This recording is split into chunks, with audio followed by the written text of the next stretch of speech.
registro siempre nos piden el link de alguna charla, etcétera, y las vamos compartiendo. Así que le damos la bienvenida a todos y todas nuevamente. Le voy a dar el paso a la doctora Romina Rojas, quien va a dar los saludos iniciales desde la Dirección de Investigación, quien organiza este ciclo de charlas. Profesora. Muchas gracias, Sergio. Bueno, bienvenidos a todos, muchas gracias por estar conectados. Nuevamente conectarse en estas instancias cuando hay también otras actividades en paralelo siempre se agradece. Estas charlas se idearon justamente para conocer el trabajo de nuestros colegas y poder hacer intercambio también de experiencias, de ideas, de temas de investigación que podamos encontrar en común. Así que nada, darles la cordial bienvenida a todos y a que se sigan conectando en las sesiones que vienen posteriormente. Y hoy día, más que nada, desearle también el mejor de los éxitos en la presentación a Estefanía, porque iba a estar con otra colega, pero lamentablemente se excusó y hoy día le toca estar solita, pero no significa que no vayas a tener nuestra atención, Estefanía, así que yo espero que sea de todas maneras un muy buen, grato momento para poder compartir de ti todo lo que tú estás realizando en este momento en investigación. Muchas gracias, profesora, por la bienvenida. Yo voy a presentar ahora a la doctora Tarifeño. Bueno, la doctora Tarifeño es bióloga de la Universidad de Concepción y doctora en ciencias de la Universidad de Liège, espero haberlo pronunciado bien, en Bélgica. Durante su doctorado trabajó en ciencias ómicas y bioinformática, donde la aplicó al estudio de la huella transcriptómica que define y diferencia cada célula pancreática. En sus estudios postdoctorales investigó el rol del ARN no codificante asociado a diversos procesos biológicos. Actualmente lidera el laboratorio de Gene Expression and Regulation Laboratory GEAR Lab, el cual está enfocado en identificar efectos de la obesidad en neuronas que regulan la ingesta alimenticia. Su investigación se basa en estudios a escala genómica que evalúan dinámicas transcriptómicas y epigenómicas con el objetivo de poder entender fenómenos típicamente observados en individuos obesos, tales como la hiperfagia y el rebote. Así que ella nos viene a presentar su experiencia, su investigación, así que bienvenido, Estefanía. Tú puedes presentar, prender tu micrófono y la sesión es toda tuya.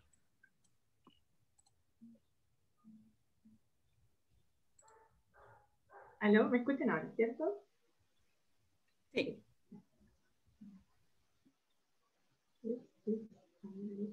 Ya. Bueno, muchas gracias obviamente por la invitación. La realidad es que no puedo dejar de decir que estoy un poco nerviosa porque están acá todos estos nuestros colegas, ¿cierto? Que tienen un montón de experiencia y yo me siento ahí como un pollito, ¿cierto? Mostrando lo que estamos haciendo, pero la realidad es que cualquier tipo de sugerencia y o crítica, ¿cierto? A lo que estoy haciendo es súper bienvenida porque eso obviamente permite mejorar, ¿cierto? Lo que estamos haciendo. Entonces, como ustedes dijeron, como Romina dijo, estoy sola, así que como ella me dijo que podía rellenar un poquito, les voy a mostrar un poco lo que he hecho, ¿cierto? Y qué me llevó a estar acá ahora, ¿ya? Y luego, posteriormente a eso, les voy a mostrar lo que estamos haciendo ahora. Entonces, desde este punto de vista, voy a hacerles un breve resumen, ¿cierto? De mi desarrollo científico. Resulta que esta ruta formativa comienza el 2008 en realidad, cuando empiezo a hacer mi tesis con la doctora María Los Ángeles en la facultad, en el departamento de biología celular. Empezamos a trabajar con regulación de la ingesta alimenticia, ¿cierto? Y abocados de investigación a Tanicito en ratas, ¿ya? Posterior a eso, termino mi carrera, ¿cierto? Y viajo a Bélgica a hacer mi doctorado, que lo realicé entre los años 2010 y 2015, bajo la tutela del doctor Bernard Fries y insertada, ¿cierto?, en el Instituto de Investigación GIGA Research. Posterior a eso, y después de un montón de trabajo, de haber pasado muy bien, de haber conocido varios lugares y haber tomado muchísima cerveza, me muevo a San Francisco a hacer un postdoc de un año con el investigador Michael McManus. Y posterior a eso, ya pensando un poco en introducirme nuevamente a la academia acá en Chile, decido volver, realizo otro postdoc de un año en el laboratorio de Cristian Gallardo. En ese momento, en el Centro de Biotecnología, y en ese momento también establezco una colaboración con Sebastián Montaña. Ahora, toda esta como ruta, ¿cierto?, que yo les muestro acá, en el fondo se puede también expresar en términos de temáticas o líneas de investigación. Y si bien van a ver ustedes que es un poco distinto cada uno de los pasos, no es que siempre he estado trabajando en el mismo tema, todo lo que he hecho lo une, creo yo, en dos conceptos. Un concepto técnico, que básicamente es estudiar las ómicas, y en particular la transcriptómica, que es lo que yo me dedico y me especializo. Y por otro lado, en un contexto tanto de organogénesis, ¿cierto?, desarrollo, o estudios asociados a metabolismo o metabólicos en general, ¿ya? Entonces, les voy a mostrar algunas de las cosas que creo que son más interesantes un poco para seguir con la línea después de lo que estoy haciendo. Lo primero, entonces, mostrarles un poco lo que hice en el doctorado. En el doctorado lo que hicimos fue estudiar el paisaje transcriptómico de las células pancreáticas, los diferentes tipos de células pancreáticas, los principales, ¿cierto?, en órgano maduro y en desarrollo, utilizando como modelo el pesebre. La idea acá era, estábamos en el 2010, ¿cierto?, estaba comenzando este boom de la transcriptómica, las omics en general, el desarrollo, impulsado el desarrollo un poco de la secuenciación masiva. Entonces la idea era un poco conocer, ¿cierto?, cuál era el paisaje transcriptómico de estas células que nosotros habíamos estado estudiando y que el laboratorio había estado estudiando por al menos 2 décadas, en términos de expresión química, ¿cierto? ¿Qué es lo que estaban expresando? Y si en el fondo estos tipos celulares eran parecidos y tenían firmas transcriptómicas parecidas, por ejemplo, con otros modelos tales como rata, ratón, o incluso datos humanos, ¿ya? Que eso nos permitiría entonces, en cierto sentido, tener la chance de hacer la extrapolación de un modelo. Entonces hicimos análisis transcriptómico y definimos el transcriptoma de células tanto de linaje exocrino como células, por ejemplo, cinares, células que forman los ductos del páncreas, las células ductales, y también los principales tipos celulares endocrinos, que son las células beta, alfa y delta. Identificamos un montón de marcadores y genes que en realidad ni siquiera sabíamos que estaban expresados ahí, y posterior a eso, en la siguiente etapa fue en el fondo moverse a identificar la parte conservada, ¿cierto? Por eso que les decía yo que es súper interesante para nosotros en el fondo estudiar tanto el desarrollo como el funcionamiento del órgano maduro, primero porque obviamente los genes que están expresados en el órgano maduro van a estar definiendo de alguna manera la identidad celular y manteniendo la identidad celular, y por otro lado en el desarrollo nosotros vamos a identificar ciertos genes regulatorios tales como factores de transcripción que nos permitan, por ejemplo, establecer un protocolo de diferenciación de estos tipos celulares in vitro. Entonces, posterior a eso, obviamente queríamos identificar aquello que fuera conservado, ver si podíamos de alguna manera, ¿cierto?, identificar un protocolo o algún tipo de red regulatoria conservada. Y comparamos en el fondo nuestros datos con datos de ratón y también de humano que habían en ese momento. Identificamos una firma conservada en estos tipos celulares distintos, y basada en esta información lo que hicimos fue testear si estos genes que eran conservados estaban asociados, ¿cierto?, a roles regulatorios importantes para la formación de estos tipos celulares. Utilizamos tanto mutantes que estaban disponibles, ¿cierto? La comunidad pesebre es una comunidad bastante amplia y ha trabajado mucho con en el tema de generar, ojalá un mutante por gen. Y existen un montón de mutantes disponibles. Entonces, por ejemplo, nosotros solamente buscamos si había disponibilidad de estos mutantes, los pedimos, los trajimos al laboratorio y vimos si estos genes eran importantes para la formación del páncreas. Y también en ese momento, en el 2015, nosotros terminando la tesis, tuvimos esta información y empezamos a generar mutantes con CRISPR-Cas9. De hecho, generamos alrededor de 13 líneas distintas, de las cuales algunas se han caracterizado ahora y han generado publicaciones, y otras que todavía se están caracterizando por alumnos de tesistas allá. En el fondo, en general, el resultado general es que muchos de estos genes que tienen un perfil de expresión específico para un tipo celular y que además son conservados son importantes para la formación de ese tipo celular en particular.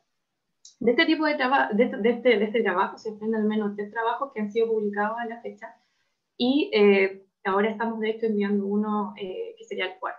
Porque, como les digo yo, quedó harta información, ¿cierto?, ya, y harto material que se está caracterizando también. Posterior a eso, y haciendo como un shortcut, ¿cierto?, les voy a contar un poco de mi inserción acá en Chile, llegando a la Universidad de Concepción en 2017 al laboratorio de Cristian Gallardo.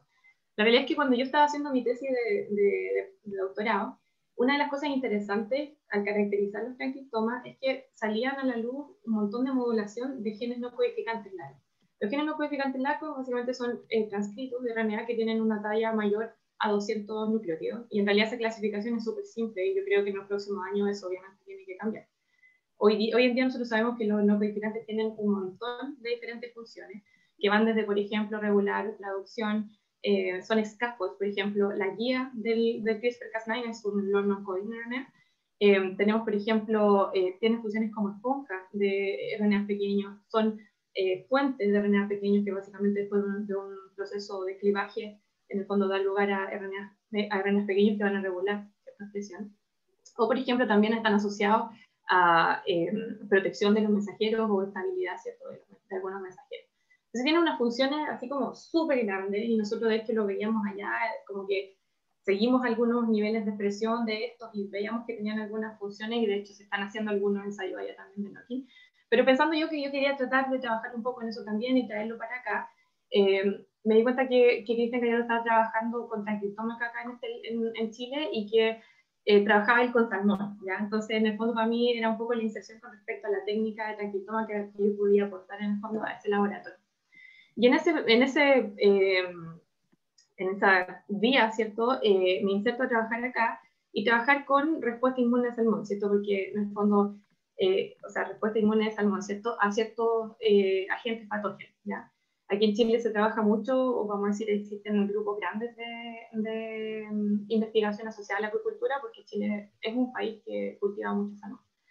Entonces la idea acá era un poco describir primero el transcriptoma no codificante. No sabía mucho de salmón. En ese momento había una notación del genoma de salmón, teníamos el genoma de referencia y una notación que no tenía una gran calidad. Entonces lo que nosotros hicimos en el fondo fue establecer una pipeline de análisis que nos permitía ensamblar de nuevo todos los transcritos que no eran codificantes y posteriormente irlos filtrando hasta llegar alrededor de 20.000 RNAs no codificantes que nosotros pudimos identificar en diversos tejidos de salmón.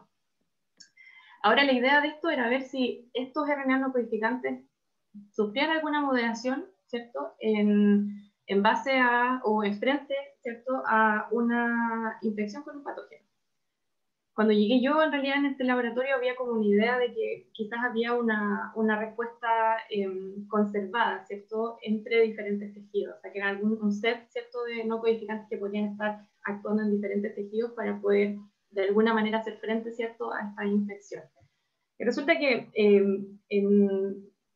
en palabras simples, lo que nosotros vimos es que en realidad no era así. Los RNA no codificantes largos, en general, tienen patrones de expresión tejido específico. Están súper bajamente expresados porque son funcionales a nivel de una molécula. Perdón, de una molécula. Entonces lo que vimos nosotros es que dependiendo del tejido más afectado y el patógeno, por ejemplo, en el caso del piojo de mar, obviamente es la piel, en el caso, por ejemplo, del virus Giza, es el hígado, y en el caso de SRS, que es una bacteria, va a afectar la spleen, no me recuerdo el nombre en inglés, en fin, da lo mismo. Y la cosa es de que en el fondo vimos que cierto había una modulación, y esta modulación era tejido específica y patógeno específico. Entonces, en realidad fue como el gran resultado de esto, que en realidad teníamos, ¿cierto?, una modulación específica para el patógeno y para el tejido de estos no codificantes. Entonces salió un paper que lo publicamos en DCI, y además, como yo les contaba, en ese momento también establecí una colaboración con Sebastián, donde lo ayudé también en un análisis transcriptómico, él básicamente revisando inmunidad nutricional en base a, o en infección viral. Entonces, eso con respecto un poco a la transcriptómica y todo lo que hice, un poquito, un breve resumen de lo que he hecho afuera.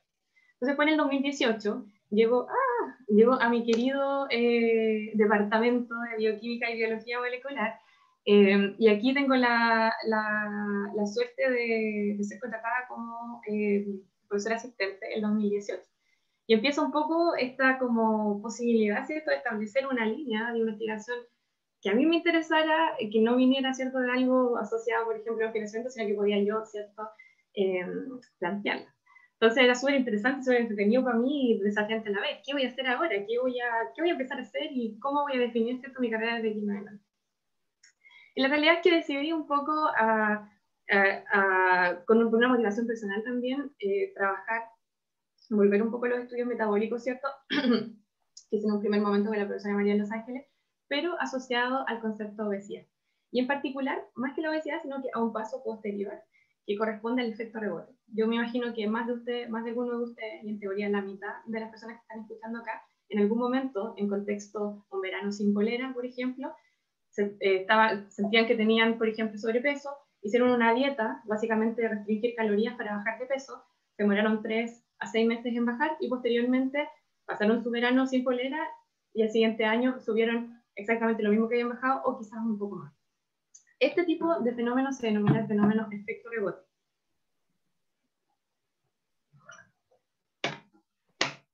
Y resulta que este tipo de fenómenos no es algo que sea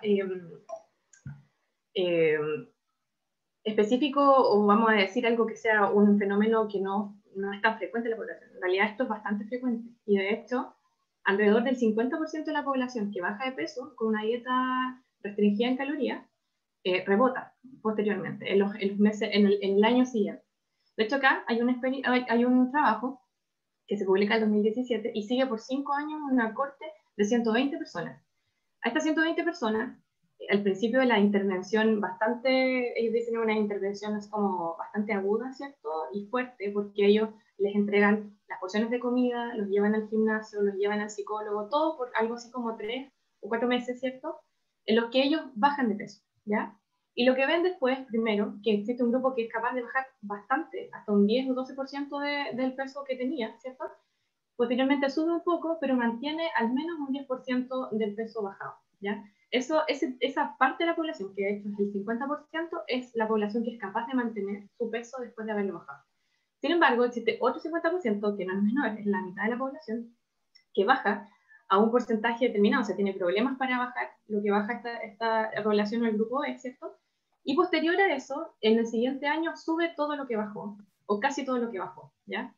Esto corresponde nuevamente a el efecto rebote, y de hecho si lo ven, ellos lo siguen y este grupo, ¿cierto?, mantiene, pero nunca pudo en el fondo bajar más allá de lo que había llegado en algún momento, que era más o menos un 8% de la baja.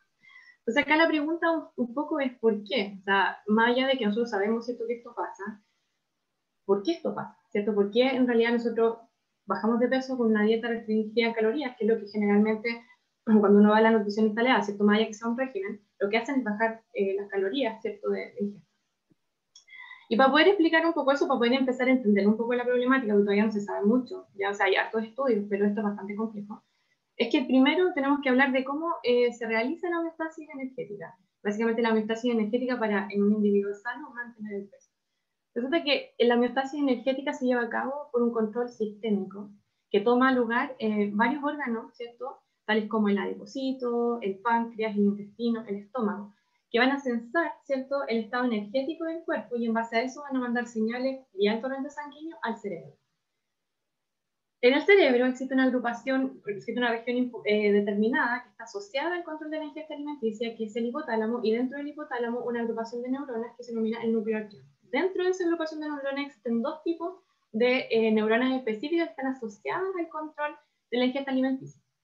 Por un lado, están las neuronas AGRP, que en un contexto energético desfavorable, por ejemplo en ayuno, va a recibir estas señales, ¿cierto?, que vienen desde los órganos y va a censar, ¿cierto?, este estado, estas señales, y va a generar señales, va a producir neuropéptidos, ¿cierto?, que corresponden a señales de hambre, que en el fondo el fin último es aumentar la ingesta alimenticia. Por otro lado, tenemos las neuronas POMC, por ejemplo, en un estado energético favorable, como después de comer, por ejemplo, estas neuronas van a censar estas señales enviadas por los órganos y van a generar ciertas señales de saciedad, que son neuropéptidos, ¿ya? El fin último, en el fondo, es disminuir la ingesta alimenticia. Ahora, tanto AGRP como POMC van a generar estas señales que van a ir a impactar neuronas en otro núcleo, que es el núcleo paraventricular, que finalmente va a realizar la regulación. Ahora, ¿por qué? A nosotros nos interesa, ya les voy a contar por qué, pero para darles un poquito más de foco a esto, a nosotros nos interesan las neuronas POMC. ¿Y por qué se llaman POMC? Porque producen o expresan el gen POMC, que es un pre-pro-péptido, ¿cierto?, que después de una serie de clivajes va a generar varios subproductos y entre estos el alfa-MSH, que es en realidad la señal de saciedad, ¿ya? Eso es bien importante. Entonces, tenemos, ¿cierto?, este complejo, ¿cierto?, sistema que regula la ingesta alimenticia o la homeostasis energética. Pero, ¿qué pasa con esto, por ejemplo, cuando nosotros tenemos individuos que sufren de obesidad o que tienen un cierto nivel de sobrepeso? Bueno, en este caso, este sistema o este circuito hemostático ya no funciona bien y lo que nosotros vemos es un desbalance energético, donde estamos consumiendo mayor cantidad de calorías de lo que gastamos y de esta manera vamos a tener siempre un estado energético desbalanceado, donde vamos a tener más calorías de las que gastamos. En individuos que tienen un sobrepeso por periodos prolongados, lo que pasa acá es que tenemos un desbalance energético crónico, que de hecho afecta sobre todo varios órganos y entre esos el hipotálamo. Y ahora vamos a ver cuáles son estos efectos. Se ha estudiado cuáles son los efectos, de hecho, de dietas obesogénicas. Por eso cuando nosotros tenemos obesidad, lo que estamos haciendo es que estamos comiendo más, pero esto también se acompaña con un alto ingesta, por ejemplo, de grasa y también de azúcar, ¿cierto? Entonces, se ha estudiado el efecto de dietas obesogénicas, estas dietas altas en grasa, ¿cierto?, en el hipotálamo. Y lo que se ha visto, este es un trabajo que se publicó en el año 2012, que estas dietas ricas en grasa inducen glicosis reactiva. Como podemos ver acá, se vio, por ejemplo, este es un inmunomarcaje para un marcador de astrocitos, que es GFAP. Tenemos la condición de animales alimentados con una dieta normal, ¿cierto?, regular, y alimentados con una dieta rica en grasa. Y lo que se ve es que, por ejemplo, a corto plazo, por ejemplo, de una semana, aumenta, ¿cierto?, la marca de los astrocitos. De esta manera se ve, ¿cierto?, que existe esta glicosis, pero esta glicosis baja después de 3 semanas, lo que quiere decir de que esta glicosis en el fondo tiene como función estabilizar un poco este desbalance de esta dieta, ¿cierto?, rica en grasa. Pero cuando ya la dieta es crónica, ¿cierto?, que sería un poco la condición que tenemos cuando tenemos sobrepeso por mucho tiempo, es que en realidad esta glicosis se dispara y queda permanente ahí, y vamos a ver cuáles son los efectos, ¿cierto?, en estas neuronas que nos interesan. En este mismo trabajo, lo que ellos muestran es que también existe daño neuronal a través de la identificación de este marcador, que es un marcador, es una proteína Hitchcock y por ende un marcador de daño neuronal. En hipotálamos de ratones que son obesos, alimentados con una dieta rica en grasa, tenemos una sobreexpresión de este marcador de daño neuronal. Y además, resulta que ellos ven de que esta sobreexpresión se realiza en neuronas FONCE. Entonces tenemos primero, ¿cierto?, esta gliosis o inflamación en el hipotálamo, y segundo, los tanicitos, las neuronas FONCE están, ¿cierto?, siendo afectadas por esto. Además, ellos muestran que en el hipotálamo en general se pierde la integridad mitocondrial y también aumenta la autofagia. Pero lo más interesante para nosotros de este trabajo es que con dietas prolongadas, o sea, de 8 meses, lo que se ve es que existe alrededor de un 25% de reducción en el número de estas neuronas que estarían, ¿cierto?, generando esta señal de saciedad. Entonces, las neuronas FONCE que deberían estar frenando, ¿cierto?, este balance energético, están de alguna manera afectadas, ¿ya? Otro trabajo del mismo año muestra que la obesidad y posterior pérdida de peso por una dieta restringida de calorías reduce la proliferación en el hipotálamo. ¿Cómo ven esto? Ellos, en el fondo, engordan animales con una dieta rica en grasa, como podemos ver acá, al libitum, y miden la proliferación en el hipotálamo comparándola con un punto control, o sea, con los animales que están alimentados con una dieta regular, ¿cierto?, un chorro regular. Y ven que la proliferación baja en estos obesos que han sido producidos con una dieta rica en grasa al libido. Posterior a eso, ellos dicen, a ver, ¿qué pasa? Tenemos esta reducción de la proliferación. ¿Qué pasa si los animales bajan de peso? Bueno, los hacen bajar de peso, como ustedes pueden ver ahí, manteniendo la dieta rica en grasa, pero reduciendo las calorías en un 30%. Y lo que ellos ven es que si bien los animales bajan de peso, estos animales no recuperan la proliferación normal del hipotálamo. Entonces, nuevamente tenemos un problema específico en el hipotálamo. Y después, además, así como guinda de la torta, ellos ven que ratones obesos que fueron, ¿cierto?, que se indujo pérdida de peso con una dieta restringida en calorías, y posteriormente se les pone a disposición comida al límite de diferentes dietas, alta en proteína, alta en carbohidratos, la ceto, la alta en grasa, de todas maneras rebotan. Lo que les hace en el fondo concluir que dietas, ¿cierto?, rica en grasa, que fueron las que generaron el primer estado de obesidad, van a inducir, ¿cierto?, dieta rica en grasa y posterior pérdida de peso por una dieta reducida en calorías, va a inducir el efecto rebote. Entonces tenemos hasta acá, ¿cierto?, que en particular, y déjenme contarles que de estos experimentos, sobre todo los de la diapositiva anterior, no solo se han visto en modelos murinos, sino que, bueno, ratón, rata y también en humanos, ¿ya? Ahora, con respecto a los efectos específicos de las neuronas POMC, para mala suerte de nosotros y buena suerte para la ciencia, porque esto es lo que nosotros queríamos hacer en el primer objetivo de nuestro proyecto, se publica este año un paper donde se realiza el análisis transcriptómico para comparar neuronas POMC de individuos, en este caso ratones obesos y ratones que no tienen un sobrepeso, para identificar en el fondo vías de señalización que podrían estar, ¿cierto?, moduladas por esta condición obesogénica. Cuento corto, ellos lo que identifican son varias vías moduladas y entre esas ellos se enfocan, además que, bueno, muestran acá otras cosas, pues se enfocan en esta que corresponde a una sobreexpresión, ¿cierto?, de genes que están asociados al ciclo celular y la replicación del ADN, sugiriendo de alguna manera que estas neuronas podrían reingresar a un ciclo celular, ¿ya? De hecho, después de eso, buscan, ¿cierto?, un marcador que está asociado a reingreso del ciclo celular, ya les explico un poco más, que corresponde a la proteína reticuloblastoma fosforilada. Esta proteína, cuando no está fosforilada, lo que hace en el fondo es inhibir un complejo de proteínas que va a llevar, ¿cierto?, al reingreso del ciclo celular.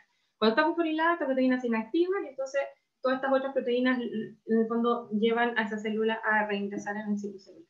Lo que ellos ven que ratones que que no tienen sobrepeso, o sea, que están alimentados con una dieta regular, ¿cierto?, no tienen sobreexpresión de esta proteína fosforilada, lo que quiere decir que esta proteína está activa y por ende hay un arresto del ciclo celular. Sin embargo, en animales que fueron alimentados con una dieta rica en grasa por 8 semanas, lo que se ve es que existe, no sé si lo ven bien ustedes, me van a tener que creer, pero existe un aumento, ¿cierto? O se puede en el fondo detectar esta señal de esta proteína fosforilada por ende inactiva, y esto quiere decir que las neuronas POMC, como podemos ver acá en el MERCH, también están entrando, ¿cierto?, a este reingreso. Ahora ellos calculan, o sea, reingresan, ¿cierto?, al ciclo celular.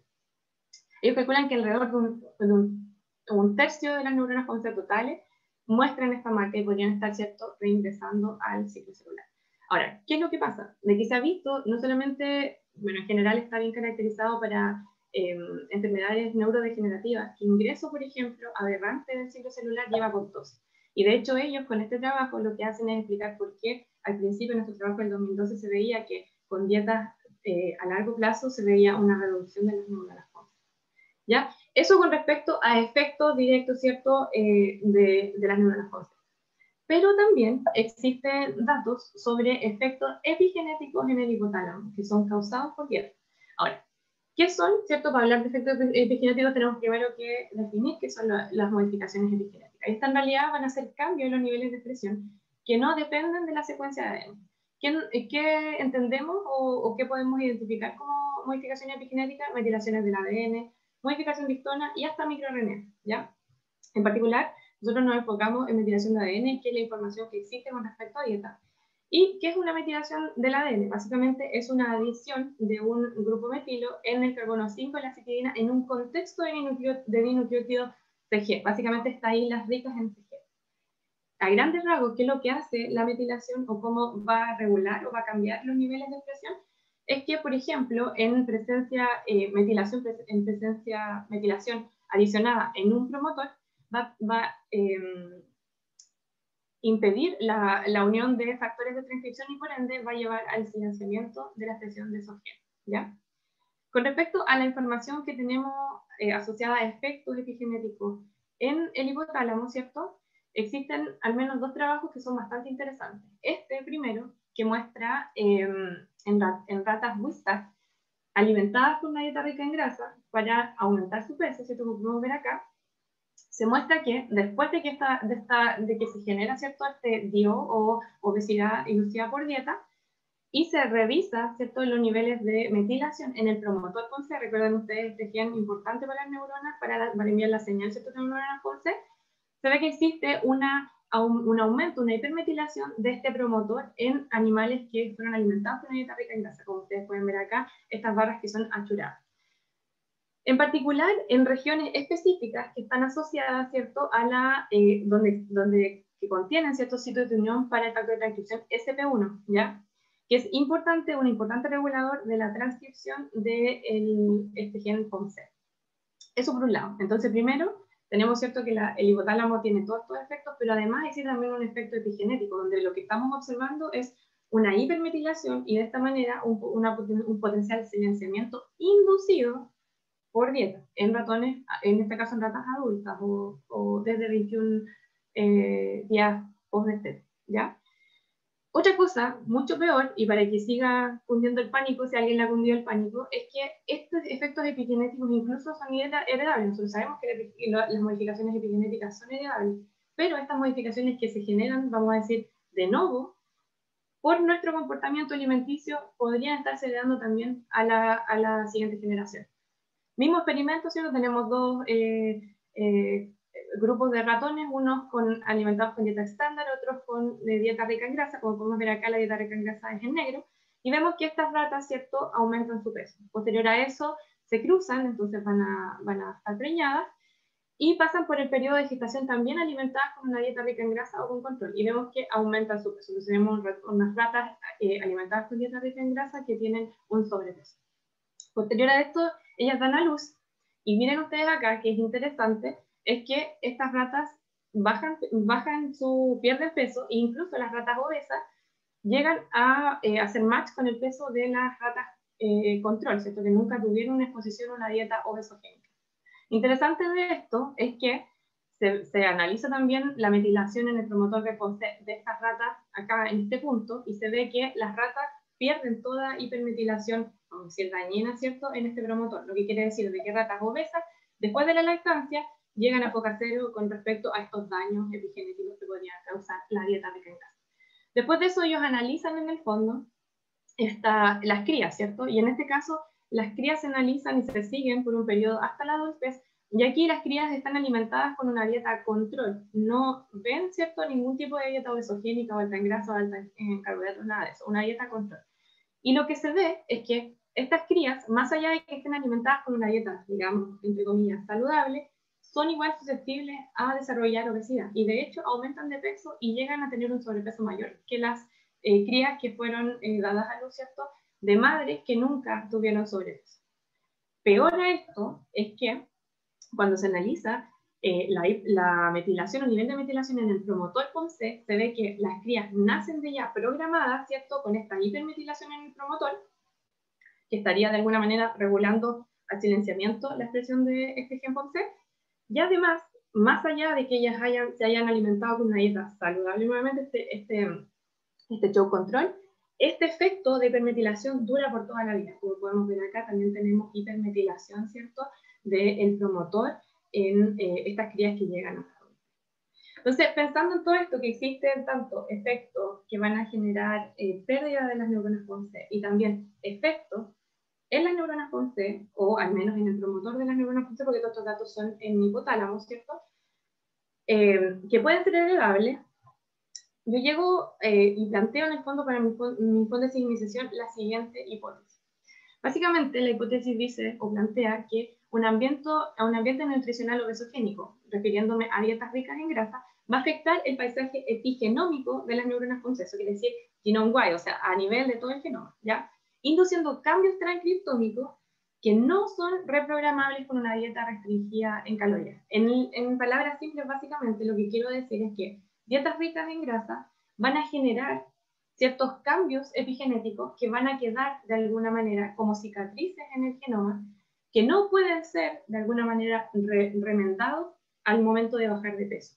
Y que eso que queda después de bajar de peso podría de alguna manera inducir, que es la idea, ¿cierto?, a largo plazo de la investigación, el efecto rebote en cierta medida, ¿cierto?, porque obviamente esto es algo más complejo. Este proyecto tiene dos objetivos, que el primero tiene que ver con identificar cambios en el transcriptómico, ¿cierto?, que puedan ser explicados por estos cambios en la metilación y que sean obviamente inducidos por dieta, ¿cierto?, comparando ratones obesos con ratones de peso normal. Y posteriormente vamos a identificar aquellas metilaciones que no han sido, ¿cierto?, que han sido inducidas por dieta, pero que no han sido corregidas después de que los animales bajan de peso. Pensando en que, ¿cierto?, nuevamente como yo les contaba anteriormente, estos remanentes, ¿cierto?, podrían estar de alguna manera explicando o ayudando, ¿cierto?, en este proceso de rebote. Hasta acá, ¿cierto?, todo bien. En octubre del 2019 nos avisan que lo ganamos, me sentía perfecto, ¿cierto? Y aquí llego a la diapositiva como dolor, que en el fondo cuáles son los avances de este año, ¿ya? En este año especial, ¿cierto? Porque en realidad ha sido bastante especial, ¿cierto? Tenemos una línea de tiempo en el que nos pagan en diciembre con todo el tema del estallido social, en marzo cierran la universidad, así que ha sido complicado, ¿ya? Como dice acá, me encantaría que todo fuera tan fácil como ponerse gordo o engordar, ¿cierto? Es mucho más difícil la vida en general. Entonces lo que hemos podido hacer es básicamente avanzar a duras penas, vamos a decir, en el primer objetivo, y en verdad realizando cosas que necesitábamos realizar antes, por ejemplo, de comenzar nuestros experimentos de engorda y adelgace, ¿cierto?, de los animales. Primero, optimizar la purificación de las neuronas POMC, porque nosotros queremos analizar esto en neuronas purificadas, y para eso tenemos un transgénico, ¿cierto?, que marca las neuronas POMC, pero tenemos que purificar esto por fase. Cuando yo postulé el proyecto tenía más o menos estandarizada esta técnica, pero el problema es que no era eficiente. Y para hacer análisis que involucren secuenciación masiva necesitamos una cantidad de material desde el inicio. Entonces era importante optimizar la purificación para tratar de obtener la mayor cantidad de neuronas posible dentro de la muestra. Por otro lado, una prueba de concepto, porque si bien se había visto que el promotor de POMC en el hipotálamo estaba hipermetilado, nosotros verdaderamente no sabíamos si presencia, por ejemplo, de ácidos grasos saturados, que son el principal componente de las dietas ricas en grasa, iban a remodelar de manera global, ¿cierto?, el metiloma. Entonces hicimos ahí una prueba de concepto para ver si eso funcionaba. Y por último, una estandarización del tratamiento de engorda, porque nosotros tenemos animales transgénicos, no sabíamos si se van a comportar como en la literatura, y ustedes ya van a ver que no era tan así como la literatura lo hacía. Entonces, en esta última 3 diapositivas les voy a mostrar lo que hemos hecho hasta ahora en este contexto de año especial.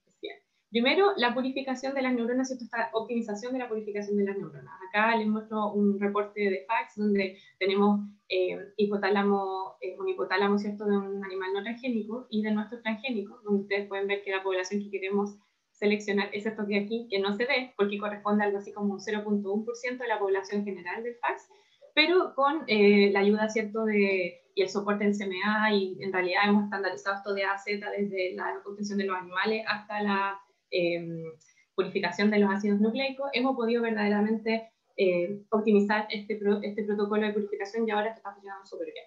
De esto lo hemos podido ver, ¿sí? Las neuronas se ven, son fluorescentes, y también hemos podido hacer algunos ensayos ahí para ver si tenemos contaminación o no, marcadores y todo el cuento, y hasta ahora todo está funcionando bien.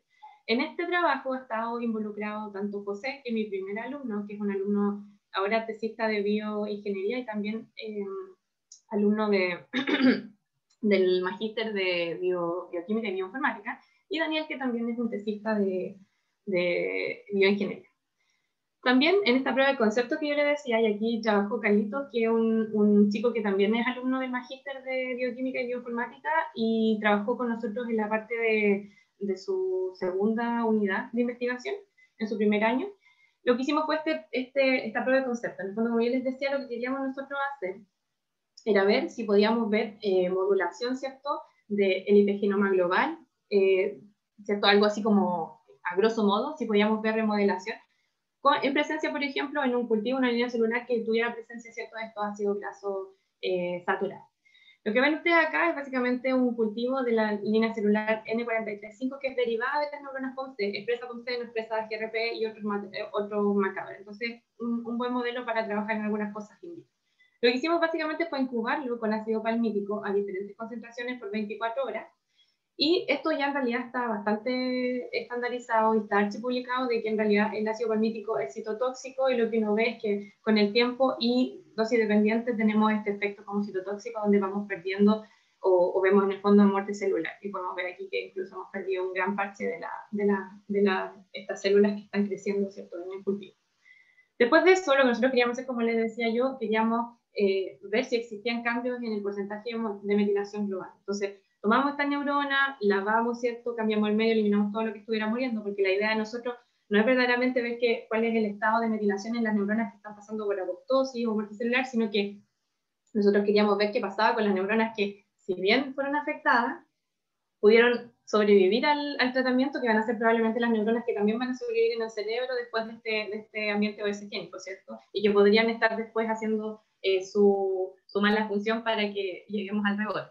Entonces, recuperamos estas neuronas por 24 horas y posterior a eso medimos el porcentaje de metilación global por medio de un ensayo ELISA comercial.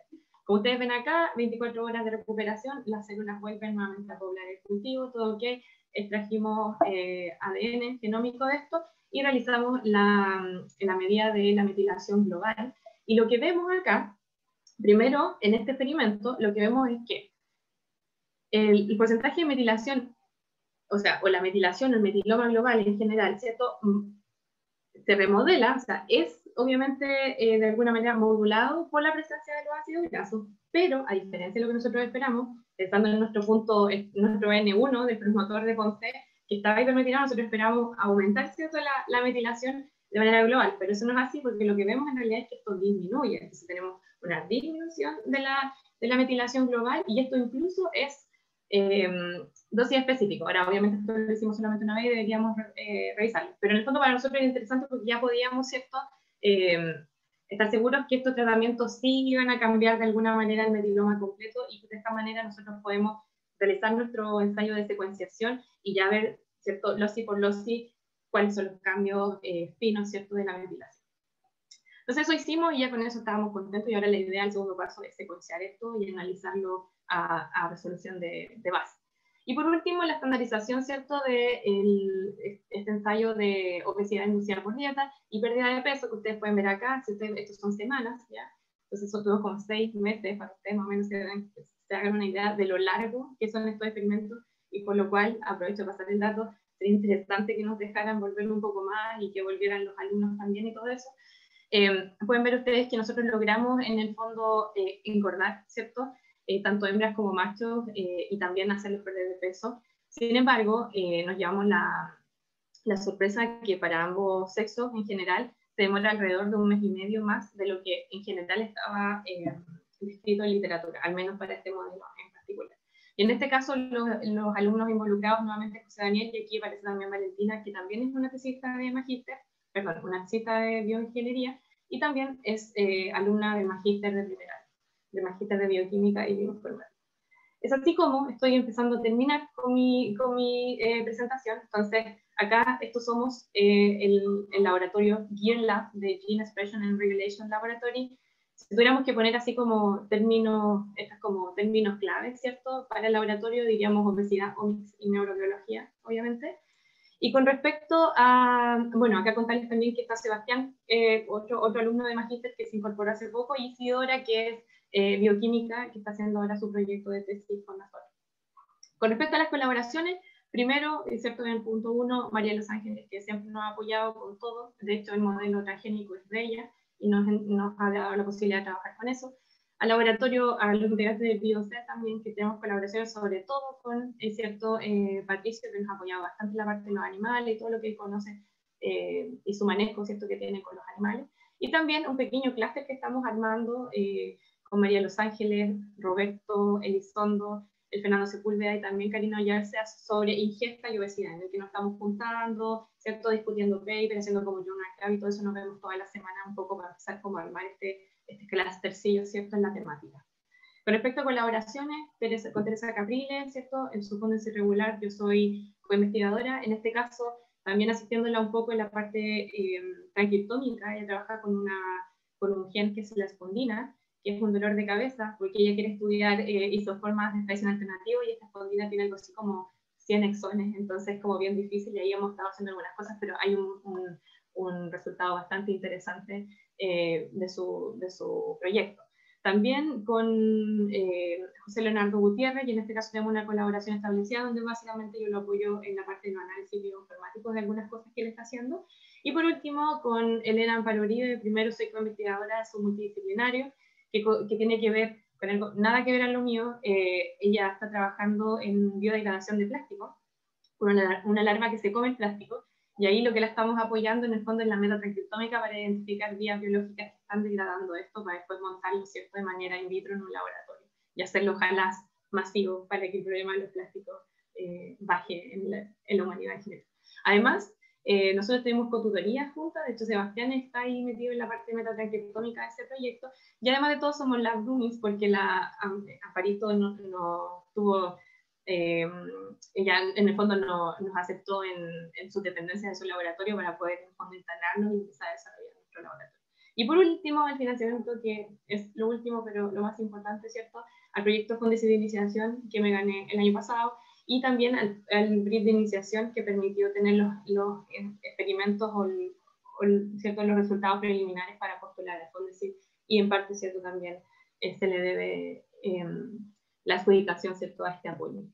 Así que eso, igual me alegré harto y eso, estoy dispuesta a recibir sus preguntas y bueno, cualquier sugerencia, como les decía yo, críticas a este trabajo son súper bienvenidas. Muchas gracias, Estefanía, por tu presentación. Yo creo que hay hartas preguntas ahora, inquietudes, la pueden dejar por el chat, también pueden pedir la mano, pedir la palabra, perdón, y levantar la mano para hacerlas.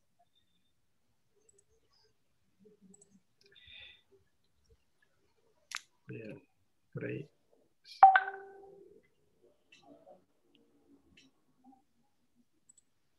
Iván, prendió la cámara, encendió su Sí, estaba esperando si alguien preguntaba antes.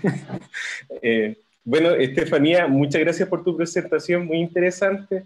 Yo tengo una pregunta respecto a como los mecanismos clásicos que hablan de la obesidad, porque, por ejemplo, esto es lo que yo sé de conocimiento general, se habla de que hay ¿no es cierto?, una hipertrofia y una hiperplasia posterior en los adipocitos y luego un aumento de leptina, ¿no es cierto? Un aumento en los niveles de leptina. Por ejemplo, este silenciamiento por hipermetilación en los promotores de estas neuronas que generan propio melanocortina, ¿es un complemento a esos mecanismos que ya estaban descritos, por ejemplo, que hablaban, por ejemplo, yo me acuerdo que era un poco de problema al nivel del transporte, por ejemplo, la leptina? Sí, ya se sabe un poco más, de hecho, porque se habla siempre de que en el fondo la obesidad está acompañada de una hiperleptinemia. De hecho, en uno de los resultados yo les mostraba ahí que, no lo comenté, pero había un aumento de la leptina. En realidad la leptina, el receptor está funcionando súper bien, y en realidad lo que pasa, en este caso, la no respuesta tiene que ver con aparentemente con esta hipermetilación. Entonces, si bien la señal, toda la cascada está funcionando, pero como no existe esta respuesta genómica, porque tenemos silenciado el gen, en realidad no existe en el fondo la regulación. Claro. Entonces, la leptina entonces igual estaría jugando ese papel como represor con el neuropéptido I, por ejemplo, o con esta proteína que siempre se me olvida el nombre, agouti, algo así, no me acuerdo. Sí, sí, o sea, en realidad después hay como una desregulación. Hay un paper hace poco que mostraba que en realidad estas neuronas agouti también trabajan un poco antes y tienen que ver también, o sea, son bastante más importantes de lo que se pensaba, no solamente en términos de la señal de hambre, sino que también de saciedad. No estoy muy clara con respecto a la hiperleptinemia y la función de las neuronas AGRP, pero probablemente porque se supone que ellos también tienen señales, ¿cierto?, que son inhibitorias entre ellos. Entonces, si no tenemos la señal inhibitoria hacia estas neuronas, ¿cierto?, que están generando hambre, entonces no vamos a tener el silenciamiento de esta señal de hambre, y esto podría también contribuir a la hiperfagia, etc. Ya, eso, muchas gracias. Y lo otro, pero súper corto, tú, por ejemplo, no están interesados tampoco en ver la parte transcriptómica. Bueno, siempre hay muchas cosas que hacer, ¿no es cierto? Pero la parte transcriptómica en el adipocito, respecto a este cambio del rebote, porque yo había escuchado, por ejemplo, o no he escuchado, leído por ahí que parte de la hiperplasia, por ejemplo, en el rebote era importante, porque si bien una persona llega a ser normopeso posterior a perder peso, tiene mucho más adipocitos que una persona normal, por ejemplo. Entonces, tiene más facilidad de volver a engordar, una cosa así. Sí. En realidad es súper interesante. Nosotros, este proyecto Fondesit está como enfocado, así que como dije, escribir estas cosas como bien enfocadas y todo el cuento, pero en realidad déjame decirte que nosotros sacamos varias cosas, hígado, músculo, entonces ahí vamos a ver un poco qué es lo que está pasando a nivel, ¿cierto?, sistémico, y ir comparando ahí a lo mejor algún tipo de crosstalk y todo el cuento. Muchas gracias, Estefanía. Gracias a ti por las preguntas. Gracias, Iván. Tenemos en el orden a Maximiliano con la mano levantada, después Viviana Torres y al profesor Aguayo. Así que, Max.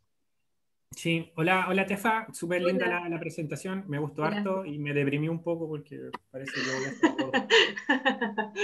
Era parte del objetivo. Así que voy a tener que asumir mi realidad, vivir en dieta el resto de la vida o asumir la Siempre la lactancia es como opción. Sí, así que bueno, será. Oye, no, la pregunta tiene relación porque tú mostrabas, ¿cierto?, esta hipermetilación de los promotores. Obviamente ahí asumo que ustedes tienen también como futuro el atacar a esa enzima, porque de alguna manera no queremos metilarlo, ¿cierto? Entonces quería saber si se sabe cuál es la enzima encargada de metilar, si es específica, es general, de alguna manera estudiarla, y de ahí pensando en colaboraciones con el resto del grupo acá, que también nos gustan las proteínas. Sí, en realidad se sabe y se sabe también que, o sea, sabe cuáles son las DMTN1A, creo que es la de novo, que es la que está generando esta metilación de novo. Y también se sabe, de hecho, que es algo que hasta ahora no se puede ver mucho con respecto a secuenciación, porque no existe una metodología que nos permita identificar, por ejemplo, cuando tú metilas y desmetilas, existe un paso intermedio, que es una hidroximetilcitina, algo así. Y esa es también regulatoria, sobre todo en el cerebro, y está presente muy frecuentemente en el cerebro. Entonces, también tiene que ver con un proceso, ahí hay algo que ver también con el tema de la degradación. Y de hecho, existen ciertos complejos que van a activar o sea, que van a reconocer este estado y que pueden, por ejemplo, en vez de silenciar, aumentar la presencia. Entonces, es como un poquito más complejo. Así que sí, obviamente podríamos. La idea al final, bueno, yo lo digo así, pero hay que ver qué es lo que pasa en el futuro. La idea sería en algún momento meterse, por ejemplo, la parte de la nutrigenómica, ¿ya? Así como para ver, a lo mejor si podríamos a lo mejor tratar de tener blancos a ese nivel también. Y obviamente dentro de nuestro proyecto, los genes blancos son los lectores, ¿cierto?, de metilación y también las enzimas estas que están metiladas. Bacán, muchas gracias. Ya. Entonces ahora tenemos el espacio de Viviana Torres, si puede encender su micrófono, ¿está por ahí? Sí. Sí, ¿me escuchas? Sí, te escuchamos. Hola, Tefa. Me encantó tu presentación, aprendí harto y como dice el MAS, es como deprimente, o sea, como que los cambios son irreversibles, o sea, después no hay vuelta. Ya, pero mi pregunta va a otra cosa, justo como estoy enseñando metabolismo, ¿cuál es el razonamiento de usar ácido palmítico en la incubación con neuronas, sabiendo que los ácidos grasos no atraviesan la barrera hematoencefálica y por otro lado, una dieta alta en grasa induce una alta producción de cuerpos cetónicos que sí atraviesan la barrera? Y quizás se podrían incubar las neuronas con cuerpos cetónicos. En realidad, los ácidos grasos sí atraviesan la barrera hematocefálica, y hay de hecho al menos 3 tipos de transportadores que lo traspasan.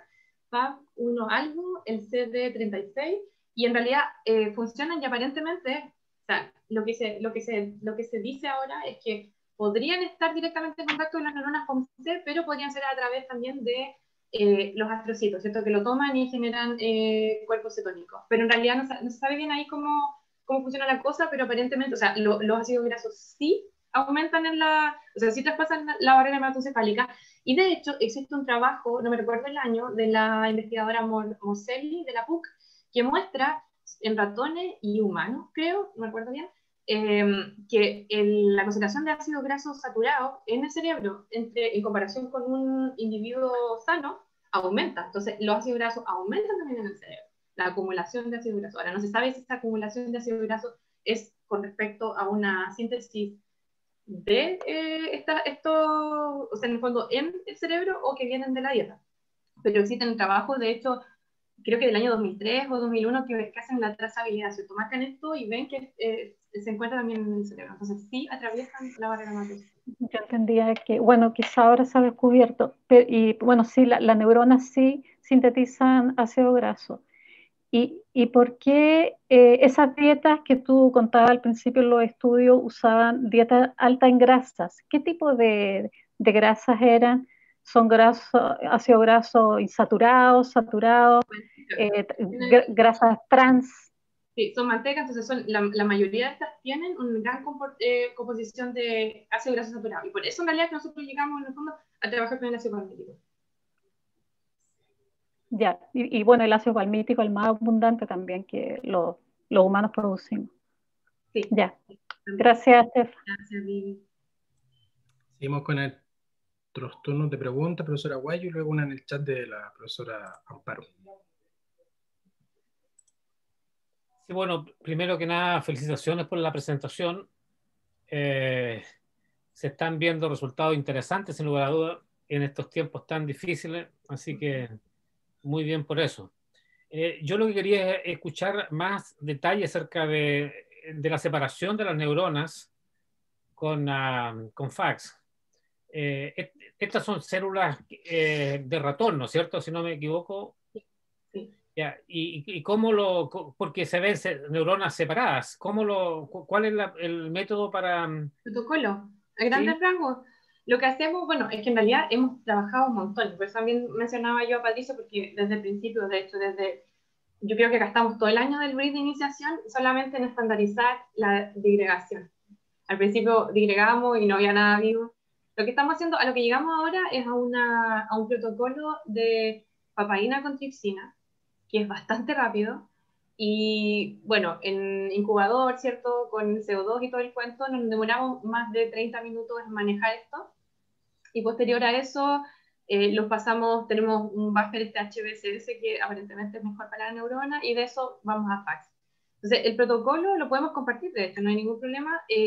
Lo que estamos en este momento y lo que llegamos a trabajar, un poco también pensando en que las publicaciones que ocupan, por ejemplo, purificación de estas neuronas, utilizan un protocolo de papaína, que es un kit, de hecho, súper caro, que vale como 500 lucas y es como dura la vez, ¿cierto? De papaína solamente. Entonces nosotros tratamos como de establecer y generar algo más homemade que pudiéramos pagar, ¿cierto? Y en el fondo hicimos la disgregación y estamos purificando de esa manera. yeah, pero los animales, ¿de qué edad son los animales? Porque eso es súper relevante para disociar células de mejor y menor calidad. Son adultos estos animales. ¿Y adulto? ¿Cuánto es adulto? Eh, Mira, es que lo que pasa es que nosotros en este momento hemos estado trabajando con lo que nosotros esperamos trabajar al final, ¿cierto? Porque son animales que tienen alrededor de 2 meses y después son 6 meses más. Entonces en realidad son animales como relativamente viejos, que son como de 8 meses más. Nosotros también tenemos una técnica que, bueno, yo creo que es un poco la idea de Sí, tener sí. este tipo de conversaciones, ¿no es cierto? También tenemos al menos un par de técnicas que podemos Ya, me ir parece. con ustedes y ver cómo les va con las técnicas que nosotros tenemos y también ver la de ustedes, porque es toda al final es como una ciencia, esto de disociar bien Sí. las células, pero se ven relativamente bien. Y yo creo que la pregunta más central acá, ¿cuánto tiempo pueden tener ustedes las células fuera del tejido? No Mirando, mucho. no mucho, ¿eh? Ya. No, porque nosotros, por ejemplo, vemos que van perdiendo, es súper fácil, porque resulta que nosotros vamos perdiendo en el PAX, de hecho, no existe una población distinta, sino que es como un codo, ¿cierto?, que se une con lo negativo. Entonces, obviamente, nosotros estamos perdiendo fluorescencia y eso se traduce como muerte celular. Ya. Entonces, no es mucho el tiempo que podemos mantenerla y a lo mejor ustedes en ese caso nos podrían ayudar un poco más en el tema de viabilidad. Claro. Ok, eso no, definitivamente deberíamos de conversar ahí. Sí, a mí también me llamó la atención los experimentos que usaban a 100 y más micromolar de ácido palmítico. Yo lo encontré alto, no sé Sí, eh, cuáles son las los razones valores. para usar tanta concentración. Sí, bueno, este trabajo de Morcelli, ella habla de que en individuos, ya ratones obesos, la concentración de palmítico que se llega es a 100 micromolar, por eso se utiliza. Pero este trabajo lo ocupa mucho para, por ejemplo, caracterizar el proceso inflamatorio y todo eso, y trabajan con concentraciones bajas, que son 50 micromolar, por eso es que teníamos esa, porque yo no la mostré, pero después aparecía en el experimento de metilación, 100, que es lo que dice Morcelli, y 150 que en literatura uno lo lee como suprafisiológico. Ya entonces es como ya para forzar el sistema y que supone que todo sea como súper tóxico. Yeah. Ok, bueno, muchas gracias y éxitos, ¿no? Sí, y estamos en contacto porque nos interesaría conversar de eso. No, definitivamente. Recuérdanos que Sí. tenemos que conversar en ese aspecto. Va a recibir un email mío después de Okay. de esta charla. Aparte de los objetivos de estas charlas es generar esas articulaciones y fortalecer el desarrollo y la investigación de la facultad. Así que felices de escucharlos como conversan. Hay otra pregunta acá, la profe Amparo, que la dejó en el chat. No sé si la quiere hacer usted, profe, o la leo. Sí, no te preocupes. Ya. Gracias, Estefa. Muy, muy bonita tu presentación, muy clara, muy motivante. Un poco deprimente, sí, pero en fin. Bueno, igual tú dijiste al final que, claro, colaboramos, compartimos espacios, pero aunque, bueno, el laboratorio de enzimología, pero esto al final termina en metabolismo puro, así que yo creo que tenemos hartas coincidencias. Sí. También mencionar que tal vez desde la tesis de pregrado que tenemos algunos papers en común, entonces la verdad es que tenemos, y de a poco vamos enfocándonos en proyectos y alumnos. Y así. Tenemos una historia colaborativa. Tenemos una historia, sí. No, así que nos reúne. Así que yo feliz de que estemos compartiendo espacios y ideas. Igual como decía Viviana, en los libros todavía dice que los ácidos grasos no llegan al cerebro. Es terrible pensar que la mayonesa que uno come va a terminar, no sé, impactando el hipotálamo, el hipocampo, esas zonas tan particulares. Pero yo me fui un poquitito por el lado estaba pensando por el lado de las adipoquinas, que fue esa pregunta que escribí, porque, bueno, a mayor grasa blanca, hace tantos años que se dice que la grasa blanca, el tejido adiposo es un órgano endocrino que libera hormonas, entonces aumentan las adipoquinas circulantes, tú dijiste leptina, pero hay otras más que interfieren en señalización con insulina, y eso lo hacen a nivel periférico, pero imagino que también a nivel hipotalámico. Entonces, si este aumento de adipoquinas tendría que ver, porque muchas de ellas son proinflamatorias, tendría que ver con estos, yo pues hay procesos inflamatorios en regiones del cerebro que se han visto.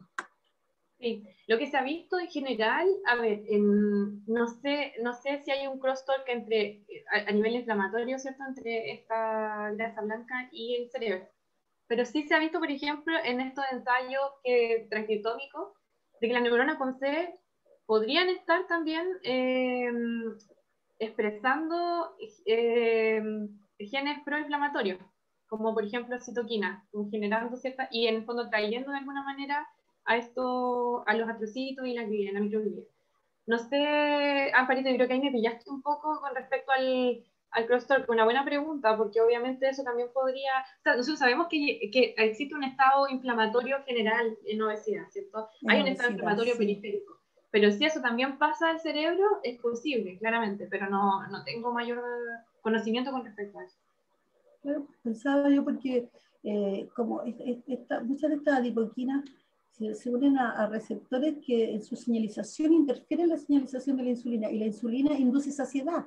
Entonces claro, yo creo que al final, y no son moléculas muy grandes, entonces podríamos acceder. Bueno, como más adelante podemos echarle una idea. Muchas gracias. Gracias a ti, May.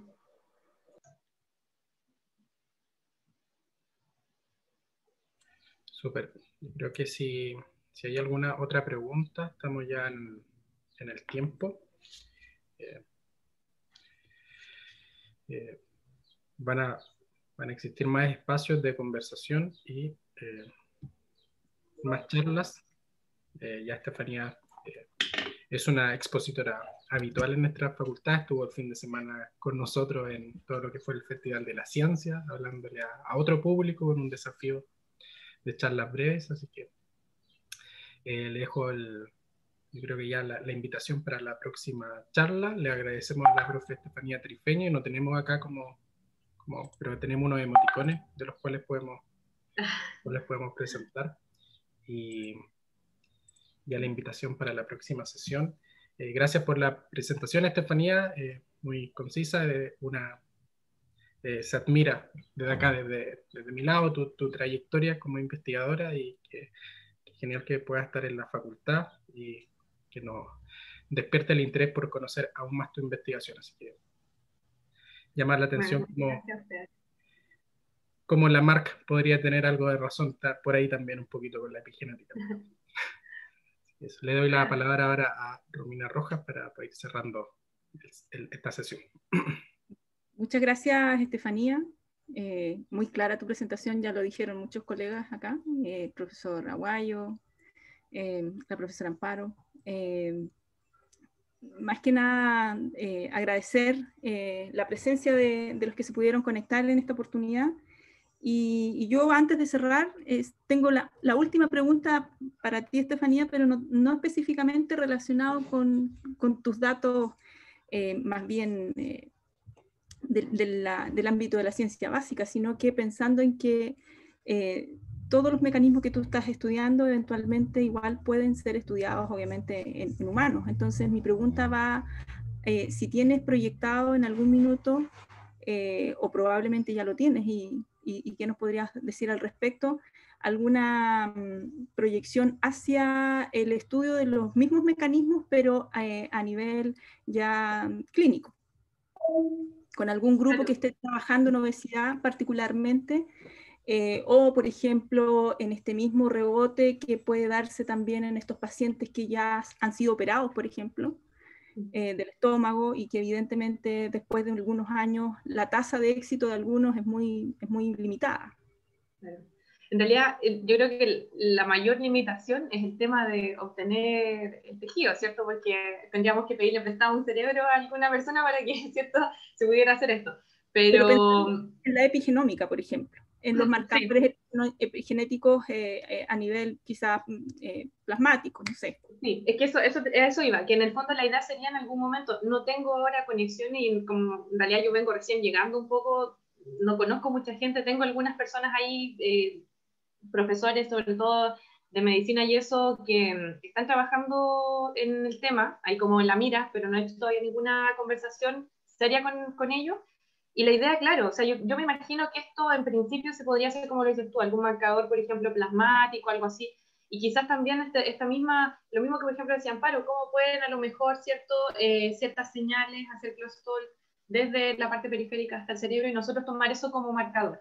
Entonces, claramente sí, pues, o sea, la idea en el fondo, como les decía yo, cuando nace esto de una motivación personal en el fondo, entonces obviamente la idea sería en algún momento llevarla al plano más aplicado. Más aplicado, perfecto.